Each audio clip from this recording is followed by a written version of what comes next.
Hey, it's Danielle from Wendell Woodworks. So Easter is on its way, and I thought this year I would do a little different spin on the resurrection scene than I've done in the years past. Last Christmas, I made a little village luminary, and I thought I'd switch out the pieces to decorate for Easter with the resurrection scene luminary. All my cutouts are free to download in the description below. So let's get started. The base of my luminary is pretty big because it's a piece of barnwood I had left over from my husband's grandpa. It's about 6 inches wide and 25 inches long, but a 2x4 works for this also. So I'm going to run through the steps with an old piece of 2x4 that I have marked at 25 inches long. The first thing you want to do is to create your 2 slots that hold your pieces. You can only have one, but I like the added possibilities and depth that 2 slots will give you. I created these on my table saw. I first set the saw height to around 1/4 inch, and I started the fence at 1/4 inch as well.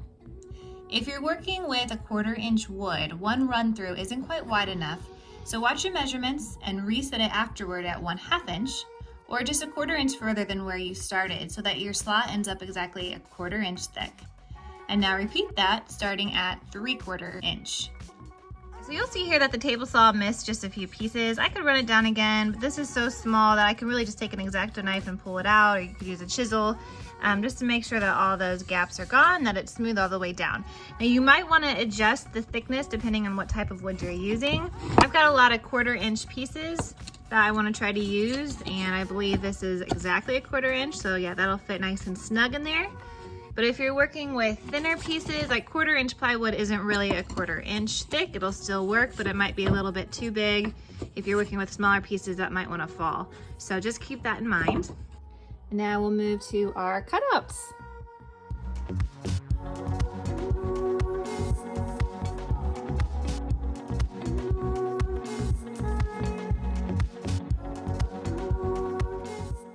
Now the only inside cut that I have here is on my angel's halo. So I'm going to use my 1/16 drill bit to get into here and cut that out first. If you wanted to cut these out for 3D figures, you could always bypass the halo and just cut out the head. That'd be pretty easy to do. I also wanted to point out just the veining that I have on the Marys here. This is where I'm just going to cut in with the scroll saw and then back it up. And veining is an easy way just to add some more detail. For this project, I decided to use a number 3 blade from Pegasus. So I just peeled the pattern off, made sure that it fit within here. And I wanted to tell you guys that I considered doing 2 separate layers, and you could still do 2 separate layers. So you could create this back tomb part to go in the back layer, and maybe just cut out a separate circle that you could put in front on the front layer here. But for this time around, I kind of wanted to see if it would work on just 1 layer. So I did a little bit of veining, which you can tell. But at the end of this, I'm going to take my Dremel and enhance those lines and make them more visible with my engraving bit. And we'll see how that turns out.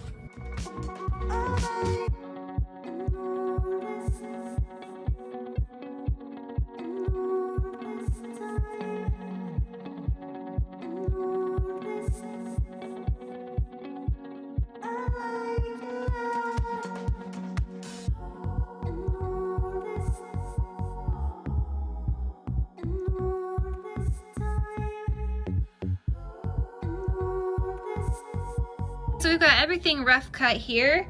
We've got a lot of cleanup to do now. So before I sand and finish off the little pieces, we're gonna start with the base here. It's obviously pretty rough, so it needs a good sanding.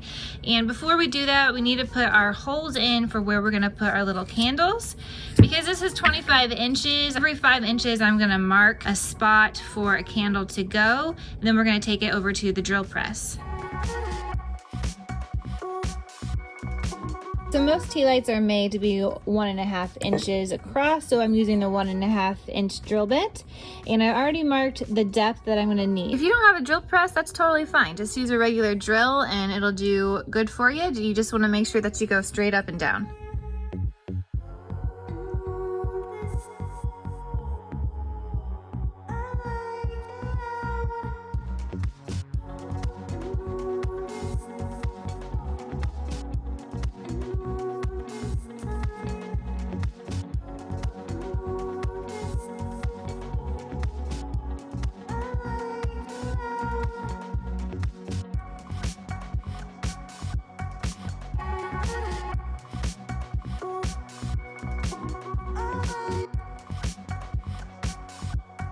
Just stained this with an American walnut stain. I'm gonna let this dry and then I'll give it a polyurethane finish.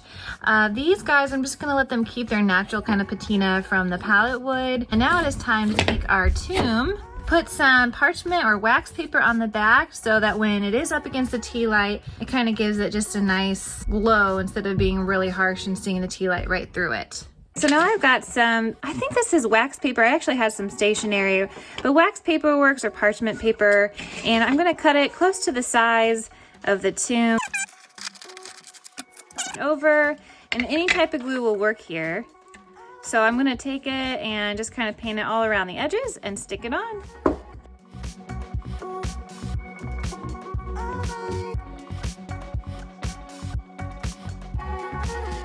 Out with the old, in with the new. Let's try this one out.